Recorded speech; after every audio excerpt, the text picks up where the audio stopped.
গরিব মানুষের কৃষকের কথা বলেন, আমাদের নতুন যারা আমরা শ্রমিক আছি, আমার বাবা মা যারা এখানে নানান পেশায় আছে, সমাজের সবচেয়ে অবহেলিত পেশে যারা আছে, তাদের কি কথা এখানে বলা হচ্ছে? যার ফলে এটা ভাবার কিছু নাই যে এই সংগ্রাম এখানে একদিনই হচ্ছে। এই বাংলাদেশের 53 বছর ধরে এই সাধারণ মানুষের দিক তাকে দেখুন, সাধারণ মানুষের তাকে দেখুন, তাদের চেহারার কি অবস্থা, কি কষ্টের ভিতর আছে। আগে আমি ছোটকালে দেখতাম যে ঈদের সময় মানুষের ভিতরে একটা আনন্দ থাকতো, একটা রব রব পড়ে যেত সমাজের ভিতর, পারিবারিক সবাই, কিন্তু মানুষের ভিতরে শান্তি নাই। শান্তি কিভাবে আসবে? একটা রাষ্ট্র যখন একটা উৎপ্রিয়কের জায়গায় দাঁড়ায়, তখন সেই দেশের জনগণ থেকে ভালো থাকতে পারে না। আমাদের যে কাজটা গুরুত্বপূর্ণ, যে আমরা শুধু এখানে এই আন্দোলন করলাম এবং আমরা বোনাস পেলাম ফলে, এবং আমরা এখানে মজুরির টাকা পেয়ে গেলাম, তাতে কি বাংলাদেশ একটা পরিপূর্ণ জায়গা হয়ে যাবে?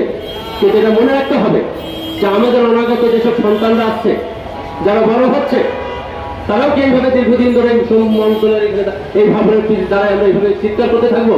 নিশ্চয় না। এই এত বড় বিল্ডিং হয়েছে, এই বিল্ডিং এর ভদ্রলোকরা কি করছে উপরে? এই শহরের বাচ্চারা কি করছে?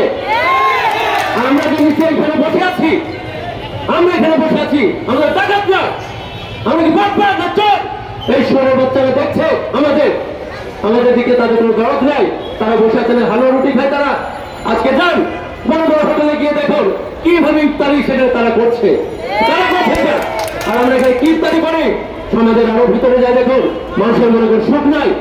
একটা রাষ্ট্র কিভাবে উৎপীড়নের জায়গায় এসে দাঁড়িয়েছে, এইটা ভাঙতে হবে। শুধু মুখে বললে এটা ভাঙা সম্ভব নয়। তাহলে কি করতে হবে আমাদের করণীয়টা কি? আমরা যে কথা এখানে বলছি, আমরা শেখ হাসিনার সময় যেভাবে পিটাইছি আজকে দিলীপকে, শেখ হাসিনা এমন সময় আমরা পিটাই খেয়েছি, যার ফলে রাষ্ট্র শেখ হাসিনা উচ্ছেদ হয়েছে, কিন্তু এই রাষ্ট্র ব্যবস্থা থেকে গেছে। এটা কোনো খুশি, আমাদের কোনো খুশির ব্যাপার না। আমরা সেদিনই খুশি হবো যেদিন শ্রমিক সেই তার রাজ কায়েম করবে। এই রাজ কায়েম কিভাবে করতে পারে?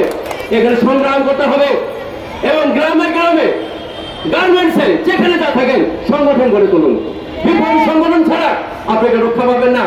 আজকে হয়তো আমরা পালাম এই কর্মকর্তার চাপে, পুলিশের মায়ের কাছে, তাতে হয়তো সরকারের মর্যাদা চলে যাবে, মান সম্মান চলে যাবে, কিছু শ্রমিককে আমরা টাকা দিয়ে দিলাম, কিন্তু এটা একদিনের ব্যাপার নয়। এই রাষ্ট্র ব্যবস্থা উচ্ছেদ করতে হবে। এখানে যে সংবিধানের কথা বলছে, এই সংবিধান আমাদের কি কাজে লাগিয়েছে?